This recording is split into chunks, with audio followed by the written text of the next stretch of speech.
Start with a quote of Mahananda Moy. Anyone calling out for God from any land, in any language, and in any age, remember their cries reach this heart, like the waves of the ocean crushing onto the shore.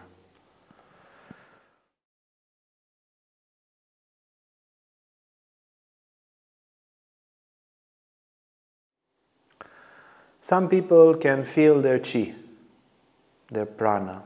Some people can't. With a little bit of practice, most people can. A little bit of yoga, a little bit of Reiki, a little bit of Tai Chi, Qigong, whatever. There's many methods today. You become a little bit more attentive to your body. You do this, you do that, you stretch, you breathe, Basically everyone, almost everyone, with some practice, move from not feeling their pranic structure into feeling it and kind of, oh yeah, actually I was kind of feeling it all the time, but now I feel it clearly. And then some people go deeper into that and they start to feel the pranic structure very clear. They start to feel the chakras very clear, and others they start to feel the meridians, the meridian points, others with the marmor points. There are many particular ways of feeling the prana, and then people go even further, and not only do they feel the prana of the chakras, but they feel the particular state of the prana of the heart bringing love, the prana of the navel bringing confidence, the prana of ajna of the third eye bringing concentration. In the same way that we learn to feel the prana a little bit more and very precisely, we can feel God. In the same way that people that don't feel their pranic structure, they have a pranic structure. People that don't feel their chakras, they have chakras. Even they can pass lives without feeling them. So God is there for everyone. He's a part, an integral part, or integral whole, you might say, of everyone's lives. He can be felt or not felt. And essentially, prayer is the art of feeling God. As Tai Chi and Qigong, they are the arts of feeling and playing with Qi. As you, many of you, feel prana or Qi now, if you follow the path of prayers and the indications that we'll start to give today, and indications that were given by the great mystics, the mystical prayer, not the formal prayer, although also the formal prayer works when it's done in a mystical way, but the mystical prayer would lead anyone doing it correctly and making the necessary shifts of attitude and transformation, it would lead everybody to feel God, as basically everybody that's doing Tai Chi for 5 years, they feel the Chi. Everybody doing Hatha Yoga in this way, feeling that everybody feels at least one chakra after 5 years. Everybody, if following these indications, will feel God. And as wonderful as the prana, as the Qi is, God is more wonderful. As useful as it is to feel the chakras, as useful as it is to feel the auras, as life-changing as it is for so many people who feel it systematically and can modulate the mood through the anabandha and all sorts of exercises that activate the chakras, as useful as that is, it is of a completely different dimension as importance to feel God. And if you are up for the path of prayer, it is just incredible what it can give. But it's a fine-tuning, right? You don't feel prana or Qi by doing very sharp movements. You need to do attentive movements. is a refinement, is a particular attitude which creates the feeling which allows that particular sensitivity and contact with the energy. The same with prayer, or on a very higher octave, but a very particular emotional attitude, an attitude towards life, a particular faith, and so forth, that would lead to that communion. But if the ingredients are there in the right place, the result is the same for everyone. Now, in my personal life, I try to find peace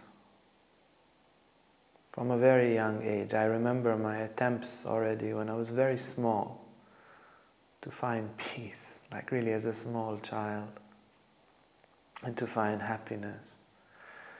I would listen to a song that I would like. It was the Olympics 1988 in Seoul. I really liked that song there. And I thought, okay, if I ever feel sad, I can always listen to that song or sing that song, and there I will always be happy. And then I remember when my parents divorced, it didn't work. I was just trying to listen to that, and it didn't work. I remained sad. And, I got older. You can see I'm past the childhood. And I tried all sorts of things. Validation, relationships, and lovemaking, and money, and success. And I succeeded, luckily, in many of those things pretty well, but it didn't bring that peace, and it didn't bring that happiness, which I searched for, and only prayer worked, honestly, in the end of the day. Yoga and meditation, let's say, brought me to the threshold, into very good happiness, very good peace, but with a certain distance from the actual peace and the actual happiness. And then certain moment, I was praying here and there and praying so forth, but about three years ago, a little more than 3 years ago, when I discovered prayer more systematically, again, I was lucky enough to have a really, really hard period, and it's kind of what you do when you have a hard period. You try all sorts of things, and one of the things that people try when it's really hard, they try prayer. Even people that are not necessarily spiritual, like nothing works, okay, maybe prayer will work. And it did. And then I was praying 20 minutes a day, and then an hour a day, and then 2 hours, and then 3 hours a day. And then, okay, more busy periods, back to an hour a day, but somehow didn't fall from that amount. And it's this game in which the inner state that is required for prayer to be prayer is already the cure. So, you want to meet your beloved, and already when you get dressed and make yourself beautiful and make yourself smell nice for the beloved, you're already fulfilled. Because it takes a particular conjunction to be close to God. And once we taste God, especially once we taste the presence of God, as you taste prana, once you taste it enough times, you don't want anything else. Or you want that so much that wanting everything else becomes very small, because that's very big. They have these sometimes in a movie. You see something, and then you see something a little bigger, and then next to it you see something huge, and then the two things in perspective, they become very, very small compared to that huge thing. So it somehow happens like that in the presence of God. And the fulfillment, the happiness which appears from that presence is just extraordinary, just extraordinary. And then wanting it, okay, so it was there for a few days in a row, is amazing. And now I tried to pray today and there's nothing. Okay, what's going on? Okay, think, speak, write down, journal, okay, what did I do wrong? That thing, okay, I eliminate that thing. Okay, now it's working, not as good, okay, also that thing, I turn that and turn that. And gradually, half explicitly and half intuitively and implicitly, okay, that state is, from there is communion with God, from there is communion with God, from there is communion with God. Okay, that's what. But then the state itself that leads to communion with God, because you want it, I want it so much. So going to that state is like, yeah, for sure, the heck with everything else. I die today, but I go back to that state and I return to my beloved. I don't care about anything else compares to that. Going to that state where I'm ready for the presence of God was already,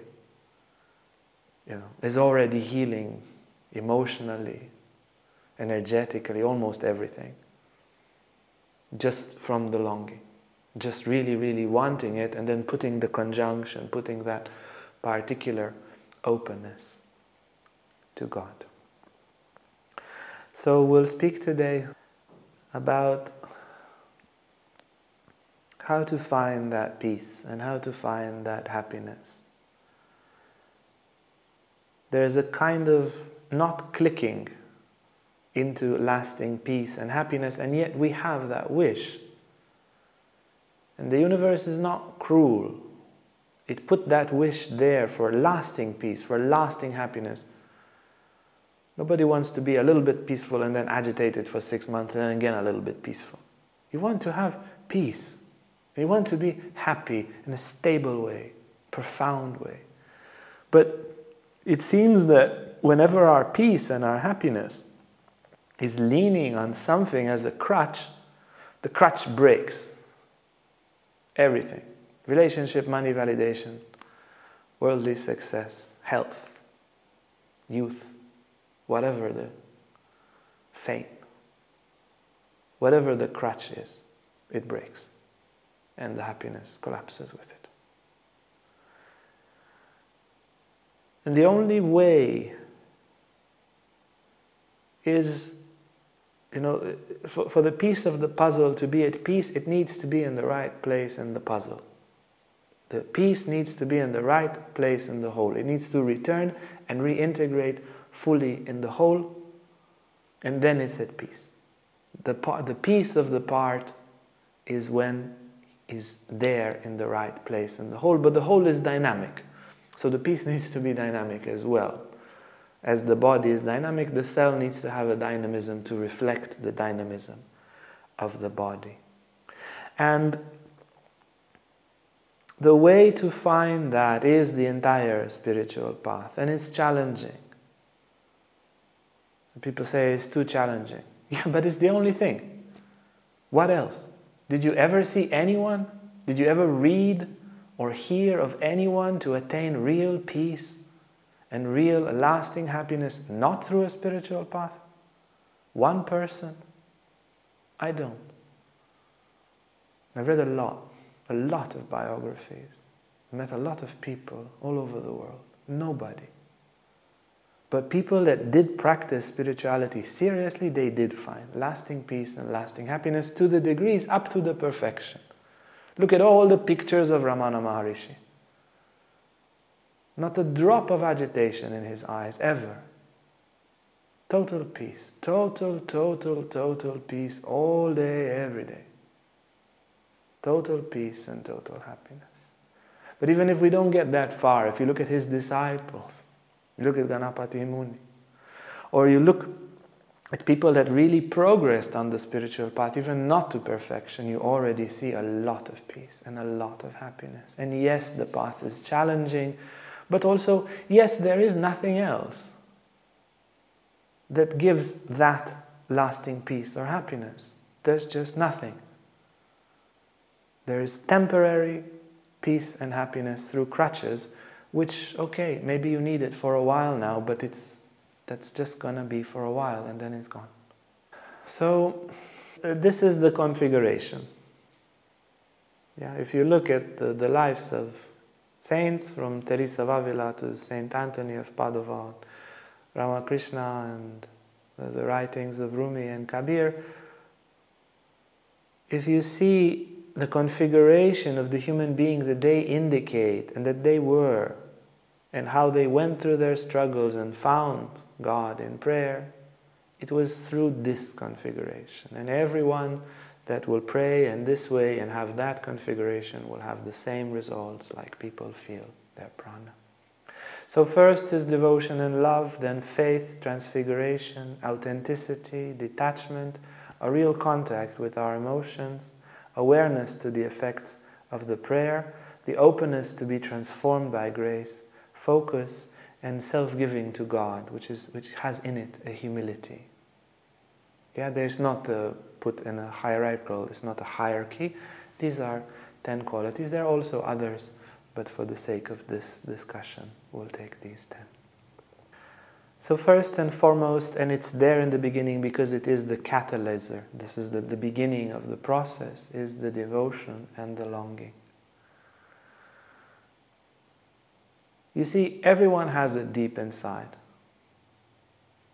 You know that emptiness? Do you ever feel life a bit empty? This depressive emptiness? This feeling that nothing really makes sense and that it's kind of just this emptiness, this unpleasant feeling that the whole of life, it doesn't click. Well, that emptiness is the superficial correspondence of devotion. That's the thread. If you really meditate on that emptiness, not in a depressive, hopeless way, but in a profound, conscious way, going to the depth of that emptiness, you will find devotion. You will find that you are longing for God. And that emptiness is basically saying, this is not the life that I want. None of it. Not that job, not this job, not that relationship, not that value. None of this I want. But this is a very deep and true thing in the heart. But we are so superficial in our contact with ourselves that all we hear on that level of emptiness is, no, I don't want this. Because all we see is the world. We don't even believe in God, maybe. But as we go deeper, we will see. No, I long for spiritual realization. I long to be a part of the whole in the best way. That's what I want. That's what the heart wants. All hearts want that. So we need to dig deep in any emotion, in anger, in sadness, in joy, in fear, even arrogance. If you go deep enough, you find the living water of devotion, of longing. Particularly easiest to dig is through the sadness. If you come in contact with the sadness, you will find longing after longing after longing, up to the deepest longing for the Absolute, for our supreme spiritual ideal from whatever tradition that is. Anywhere that you dig, you find water, but you need to dig deep enough. Easiest, the water would be closest to the ground in sadness, but it's there for everyone. Also through ecstasy. Ecstasy is even closer. Yeah, if you can reach ecstasy, for example, erotic ecstasy very frequently, you find devotion there very quickly. And it's a very pleasant form of digging. But not everybody can feel erotic ecstasy, so sadness is for many people the place to go. It's just a matter. Devotion and longing is just a proof that you have entered deep enough into who you are. And the lack of devotion and longing, it means that we are still on the superficial level of our emotional life. Now, we close ourselves to the emotion, we close ourselves to the depth because it's not so safe. We want to be in control of our life, so we stay on the superficial levels of our emotions, of our motivations, and life loses meaning. Then that emptiness appears. Once we go through it, and it's quite a thing to go through it, and people with near-death experience often have it. This one, boom, shock, boom, 1 hour, you nearly died, a few days in the hospital, and boom, you find that depth of longing. Many of them do. And when you find that longing, and you own it, because some people find it and then they forget and they move on. Very bad. They return to the superficial level and that's just that. But if you find that longing and you stay there, it's sweeter than anything that the world has. The longing, not the communion with God. Just wanting God, or wanting whatever supreme spiritual ideal we have, because it's valid for all traditions. Wanting it really intensely is much greater of a happiness than, I don't know what, winning the lottery and having the best job and the best relationship. It falls, fades, small, small, small, compares to really, really wanting it, which cracks you. It's also agonizing, but it's an ecstatically agonizing feeling to really long, to really want it. So the way to find longing is to pierce through the truth of who we are, to go level by level deeper into our emotions until we are very, very authentic. What we actually feel and who we actually are. Second condition is faith. Belief is the bridge between an idea and our experience of it. The father of Sri Aurobindo heard that Sri Aurobindo is dead when he was a child. It wasn't true. He didn't die. But the father believed it. And because he believed it, he died from shock. So he received the wrong news. That's the idea. And the idea became a reality for him, such a reality that he died. I don't know if he had a heart attack or something, but he died from the shock of hearing the news that his son is dead because he believed. So belief is a bridge between ideas and our reaction to them. If he would not have believed, which would have been the good thing because his son didn't die, he would also not die. But he did believe. So belief is the bridge between ideas and our reaction to them. They become concrete when we believe them. Faith is the bridge. Belief is one thing and faith another. Faith is the bridge to spiritual ideals, to divine realities, to God, to angels, and to very positive, elevated ideas. So I have faith that everything in life has meaning and that everything will always result in the end in something good. Even if I don't have a spiritual ideal or part of a tradition or a spiritual school. I have faith in that. And that faith, you understand, it's not belief because it's in an elevated ideal. I have faith that everything has a meaning and that everything will result in the end in something good. That faith will give me strength, immense strength. Okay, this is difficult, but I go through it. When Mandela was in jail for 27 years, had to poo in a bucket and do hard labor, even he was old, every day, he had faith. And faith gave him real energy and real peace. He entered jail a terrorist and came out saintly. Because he had faith, he had a few ideas, a few concepts of the soul that he believed in, and they became his reality. And like this, his body didn't crack, his spirit didn't crack. Just think how you feel after 3 days at home when you're a little sick and you're in bed. You're not really in a state to lead a country on the 4th day, right? Just imagine 27 years of that. What strength it takes. But he had faith. And that faith concretely became a great spiritual power in him, and he became a great leader from that. Faith makes the bridge. If you have faith in God, which is total, the connection between what you say to God is immediately arriving to God, and what God says to you and what God wants to give you is immediately arriving back. And if it's a smaller faith, connection is a bit like with the internet. Connection is unstable. Now, the spiritual reality, in some traditions where it's called God, is everywhere. And it becomes invisible when we doubt it, to respect our freedom as human beings. In the absence of that doubt, God is there 100%. He doesn't withhold His grace from anyone and anything.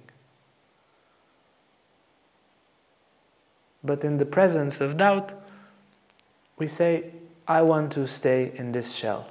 That's what doubt is saying. I want to stay in this shell of separation. I want to do it on my own. I want my distance. Daddy, I want my space. Don't come in my room. And Daddy is like, fine, I'll only come if there is an emergency. Yeah? And when there is emergency, God would help us. And the rest, fine, do what you want in your space.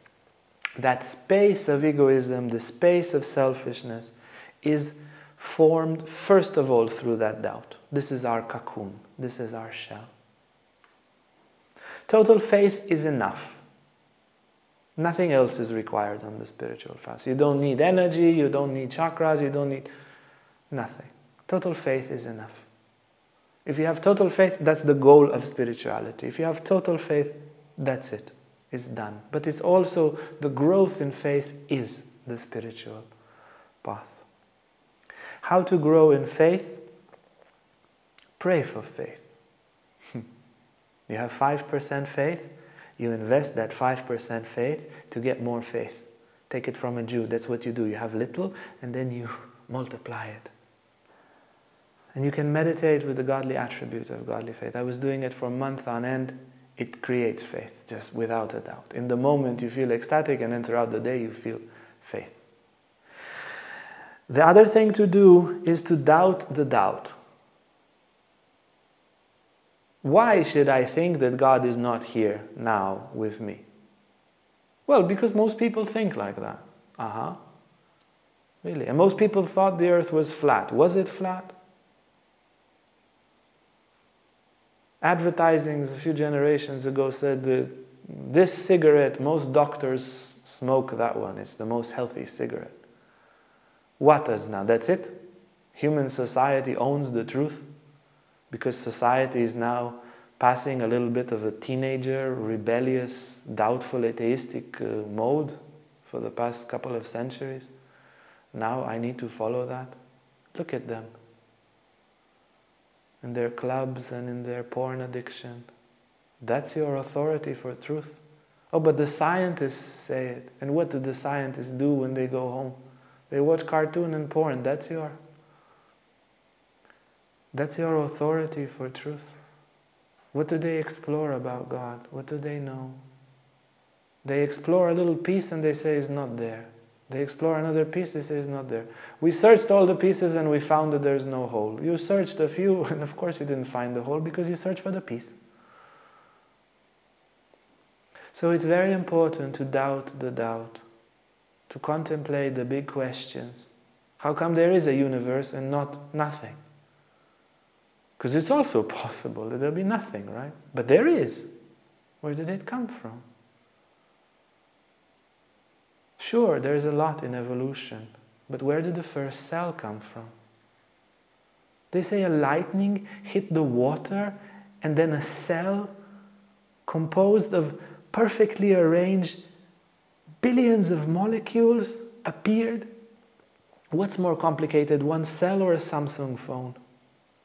Much more complicated, one cell. So why not a lightning hit and then we see Samsung there 3 billion years ago? It's not very likely. And then if there is a conscious creator, because we reflect and see harmony, so many signs, intelligence design now they call it, if there is a conscious creator, is he not everywhere? And then this room with the yellow floor where I'm in, is he not here? And if he is here, why don't I communicate with him? Why don't I let go of the doubt? And you can make a date with your doubt. You say, doubt, meet me at 8 o'clock as I exit the room, okay? Give me an hour of faith.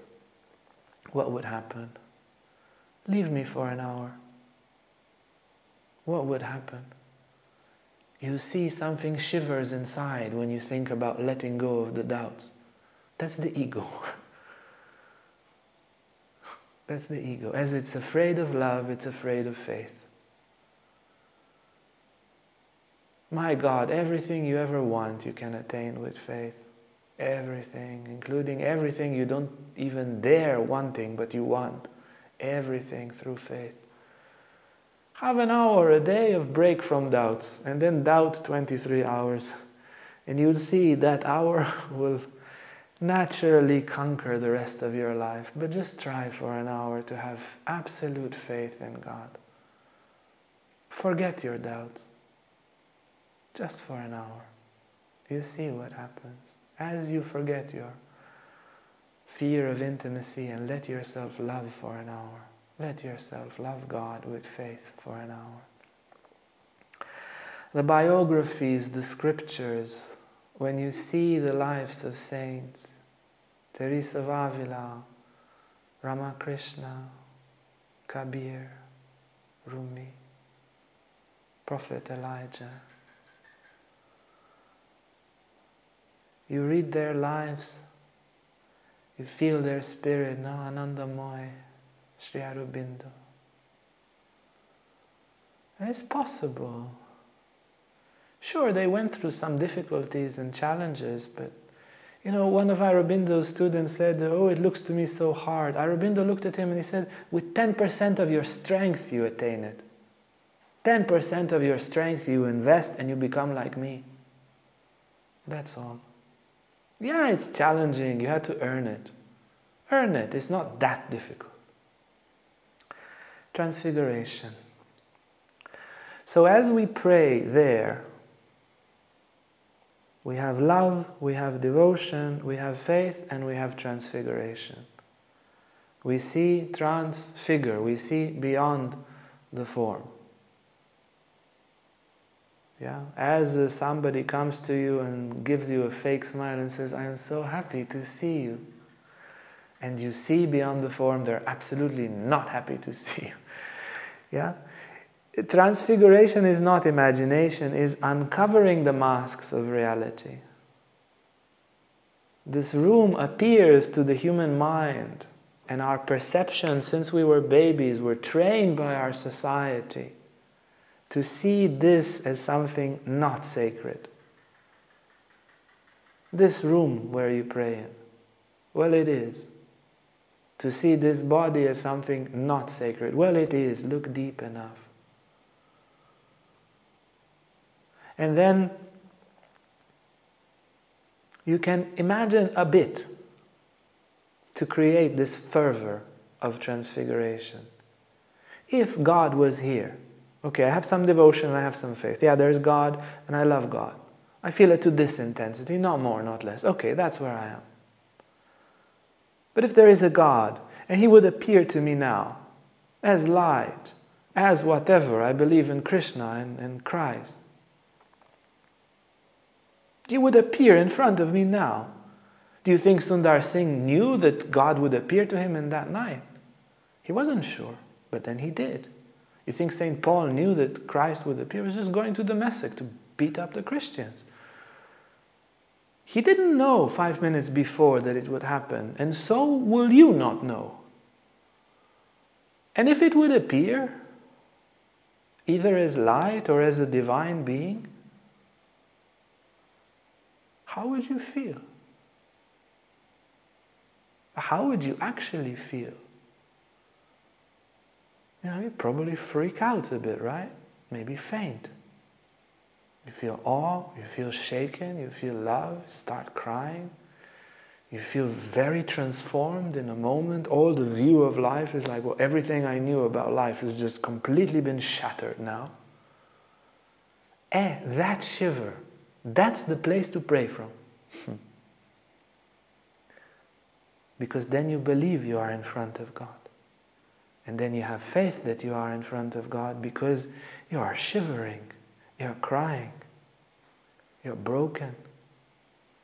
And then guess what happens? Then God comes.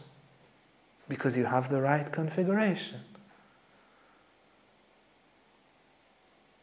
Because you really want to see Him then, and you're really ready.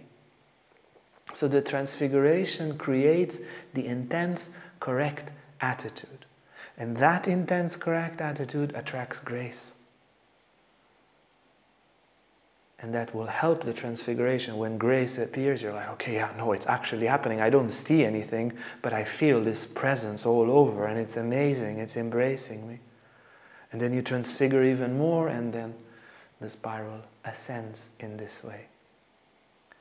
As for practical tips, it's very good to pray daily, if possible. If not, at least periodically, once, twice, thrice a week.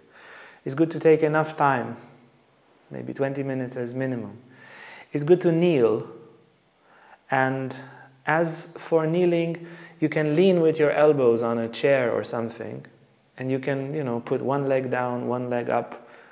When I used to do these 2-3 hours, if I would just kneel like that, I couldn't, and then I would have to make short prayers. So leaning in this way, and then just changing a leg, one leg down, one leg up, like a knight. You can kneel with one knee up, one knee down, and then you change them. And then you can just stay in the prayer state for a very, very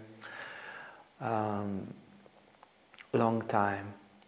It's good as a method to use this method of the Jewish mystic Rabbi Nachman of Breslav, and just speak your heart. But very authentically, just be transparent. God sees through your masks. You think your mom knows you? God knows you. He sees through all your masks. Don't even try. Don't even try. Just be transparent. If you're doubtful, be doubtful. If you're angry, be angry. If you're lazy, just show yourself completely. Be a good friend to God, and He'll be a good friend to you. And then just speak what's in your heart. What's in your heart with sincerity. And then if you lose the intensity, transfigure again. What if He was here? What if I had a vision today? How would I feel? Is contemplate the actual moment of death. Because it will come.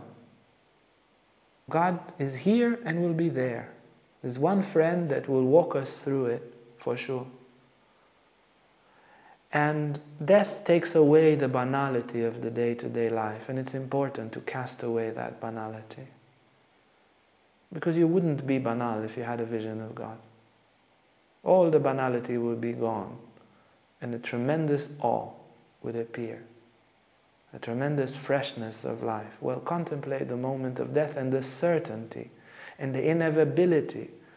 Nobody can stop you. Not all the doctors in the world, and everybody will pray, and all of humanity will try to stop you from dying. Nobody will succeed. Inevitable, a ticking clock. So, let go. Put the transient in the transient box. And put the eternal out of the box and see what happens. Hey guys, if you like this video, make sure to like and subscribe to our YouTube channel for more content on spirituality, Tantra and more. And if you want to sign up for our online classes or for our retreats, you can see our website on the description below.